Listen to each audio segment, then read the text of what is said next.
तो त्यांचा अधिकार होता, तो त्यांना देण्याची भूमिका महायुती सरकारने घेतली. आमच्या लाडक्या बहिणी त्या कारभारणी झाल्या. हे विरोधी लोक म्हणायचे निवडणूक संपली की तुमची योजना बंद होणार आहे.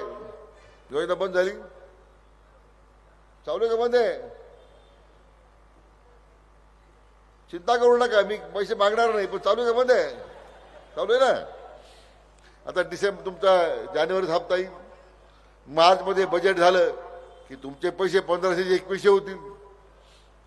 महायुती सरकारचा हे शब्द आहे तुम्हाला की आमच्या लाडक्या बहिणींना आमचं सरकार कधी दूर करणार नाही, हे मला आपल्याला आवर्जून सांगितलं पाहिजे. याचा तर लाडक्या भावना बाजू करणार असं नाहीये. आपण शेतकऱ्यांना एवढं मोठी मदत केली. 0 वीज बिल आलं का तुम्हाला? 6.5 हॉर्स पॉवर पर्यंत 0 बिल आहे.